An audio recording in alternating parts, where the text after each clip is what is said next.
Fala comigo, engenheiro! Fala comigo, engenheira! Meu nome é Jefferson Costa, sou engenheiro de processos químicos e este é o nosso curso Unicim Módulo Básico em Português. Na aula de hoje, vamos fazer a configuração da nossa primeira coluna de destilação e prosseguir com o desenvolvimento do nosso PFD. Então, você vai aprender como adicionar um equipamento para destilação de componentes e como adicionar os dados de processo para que o equipamento convirja. Então, vamos lá para a tela do Unicim.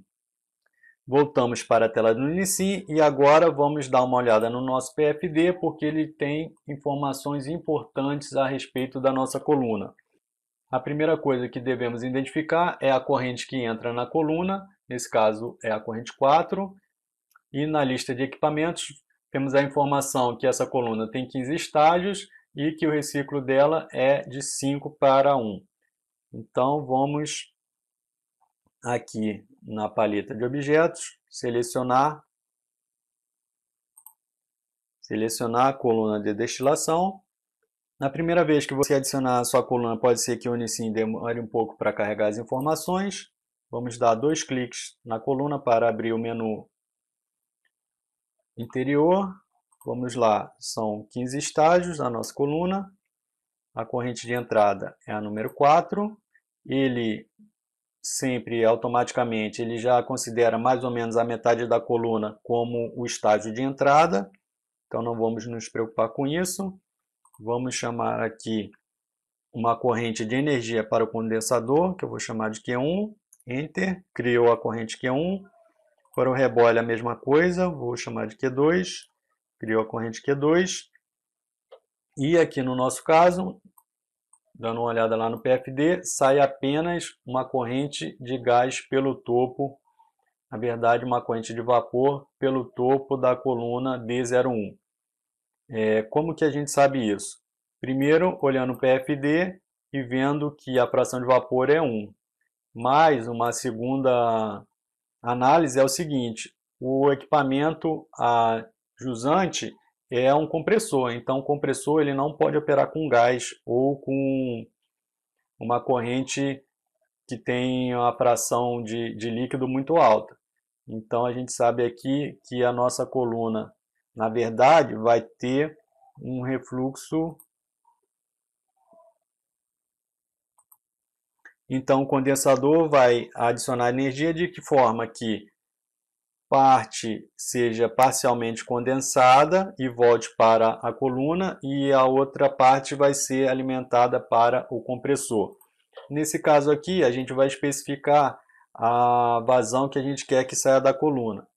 Então, o topo da coluna é a corrente 5, o fundo da coluna é a corrente 10.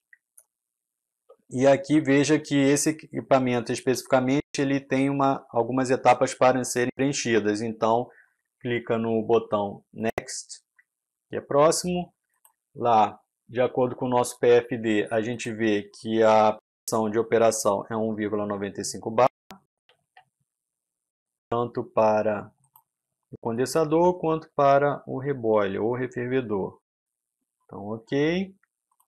Avançamos. Tem uma opção aqui, tem uma etapa opcional que a gente não vai mexer em nada. Vamos prosseguir. E aqui no refluxo, a gente vê lá no PFD que o refluxo, a razão de refluxo é 5 em base molar e que a retirada de vapor é 20 kmol por hora. Então a gente não precisa configurar mais nada, colocamos em feito. Então aqui a gente especificou a nossa coluna de destilação. Só que agora vai ter um pulo do gato, porque se você tivesse talvez aprendendo sozinho, não demoraria para descobrir esse pulo do gato. Então vamos lá.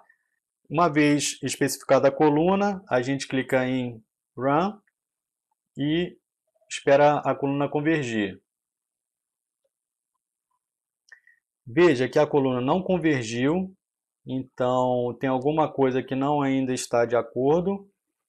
se a gente clicar em monitor, a gente consegue ver os parâmetros que estão sendo considerados para fins de cálculo, que então é a razão de refluxo, que está 5, ela está ativada, e a retirada de vapor, que é 20 kmol por hora, que está ativada aqui também. Então o Unicim está usando essas duas informações para desenvolver o cálculo aqui da conversão da coluna. Ele traça aqui uma performance da coluna de acordo temperatura vezes prato. Okay? Veja aqui que está meio bagunçado esse gráfico. O spec é onde a gente pode rever as informações que a gente quer considerar para o cálculo da coluna. Então aqui a gente tem a razão de refluxo, tem a retirada de vapor, ele também tem aqui a vazão de refluxo, que não tem nada especificado, que não nos interessa, e a vazão de fundo, que não nos interessa também, e tanto é que eles não estão ticados aqui na opção de monitor. O que eu vou mostrar para vocês aqui é o que vai resolver essa simulação. Então, na abinha Parâmetros, o que a gente vai fazer vai em Solver. Aqui, no método de resolução, é onde está o segredo dessa conversão, porque, como está escrito aqui, esse Legacy Inside-Out, ele é um método para proposição de soluções gerais. Ele é boa para muitos casos, mas nem para todos. Então a gente vai colocar um cálculo mais rigoroso, que é o Modified Inside Out. Veja que ele já considera já mais alguns equipamentos e instrumentos que podem ser adicionados à válvula. Então ele tem um cálculo mais apurado. Vamos voltar aqui e clicar. A gente pode clicar Run novamente, ou eu prefiro dar o Reset para ele zerar as informações que estão armazenadas. E vamos fazer aí. Veja que ele converteu agora rapidamente. Vamos no monitor e vemos a curva de temperatura por prato. Então está convertido. Fecha aqui, veja que as correntes ficaram azul, o equipamento ficou cinza, destacado. E isso era o que eu queria trazer para vocês na aula de hoje. Meu nome é Jefferson Costa, sou engenheiro de processos químicos e até a nossa próxima aula.